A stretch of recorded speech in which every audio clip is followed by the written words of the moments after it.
Right, we're back with some more info for the Platinum DLC. Ooh, very nice. So today they're talking about tree planting and harvesting. So first up, we've got some new species coming in. So it says more than 20,000 trees are already planted in Silver Run Forest, the new map, when you arrive. Some of them are new to the game. We're adding more coniferous trees to the existing tree species in Farming Simulator 22. Now that says to me 20,000 trees already on the map when you join it. Is that going to give it a high slot count? We'll see. Okay, it carries on. At the dealership, you find a new, bigger pallet of saplings, 240 in a pallet. That includes the configuration option for the new tree types. Then it carries on with the three that's coming. We've got the Ponderosa pine, is a rather large pine native to mountainous regions of western North America. Not only that, it's the most widely distributed pine species in North America. It's used for building material and firewood. So that's going to be the main one that you'd usually chop down for your building shenanigans. We then got the second one, the lodgepole pine. This is also a very common in western North America, especially near the ocean shore. The evergreen conifer is often used in rural areas for log cabins, posts, fences, lumber and firewood. In some parts of the world, it is also popular for reforestation purposes.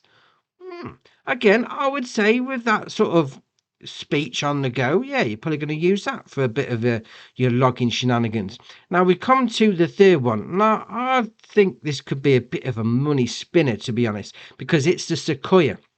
Also known as redwoods, are coniferous trees for a family of trees which includes the largest and tallest on our planet. They're endangered and have been cultivated beyond their native habitats. They are not supposed to be chopped down, but a great choice for reforestation. Now, as we're all aware, this is a game. So if you're going to plant trees, aren't you going to plant the biggest ones that you're going to get the most wood off of? Yeah, in the real world, you're not really going to chop down the sequoia ones because, yeah, they are endangered and you want to keep the species going. But it's a game. Go for the biggest one that you can. We'll see what it comes out like anyway.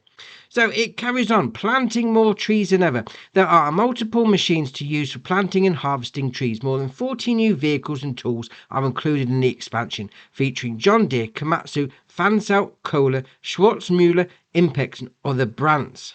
Oh, and we've got some quality ones. So it says there that one of the debutants to the series is the Volvo Group that brings machines for planting and harvesting with them. The Volvo EC250DL and its big brother, the Volvo EC330DL, alongside many other machines, of course. Both of them become machines of choice if you want to plant trees like crazy.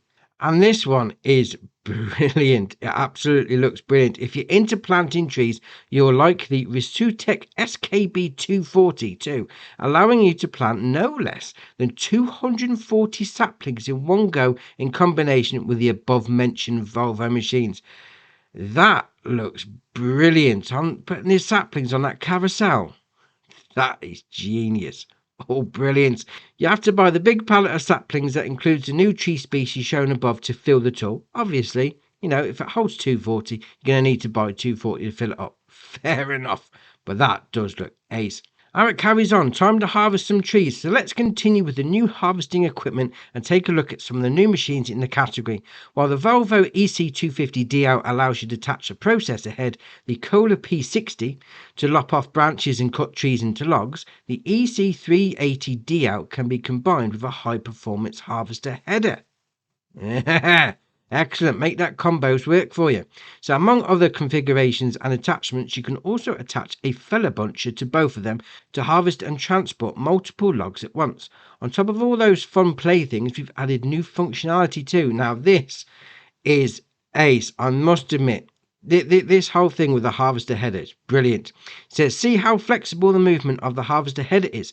To make the control of the harvester headers a bit more agile, you can now tilt the head of your harvester to not only cut trees, but also grab them from the ground. Now, obviously, you chop the trees down with your harvester. Yeah, they chop and it hits the ground, and then basically you're done with that harvester. But you can now carry on chopping them once they hit the ground. Oh, that's all right. And also it carries on. Grabbing a tree automatically is now even easier. A yellow ring appears around the tree stump in immediate proximity, so you always know which tree you're currently aiming at in the dense woods of Silver Run Forest. As soon as it turns green, the harvester is ready for action. That animation, it gives you something to aim for, something to home in on, and then once you get into the right area, just I'd imagine it's going to be hit the A button and chop it down, but that's going to make logging a lot easier, I must admit. And it also carries on. If you want to grab more than one tree, you can with the John Deere Feller Buncher 843L2 plus the FD55 disc saw felling head.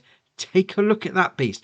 And I must admit, when we first seen this one on the FarmCom preview, this looks ace. The ability to cut two trees down at the same time. Well, you can cut one down and then move on to the next one whilst you're holding that tree in place is brilliant. And also, if we carry back up to the top, there is that option there, the Westech Woodcracker C550.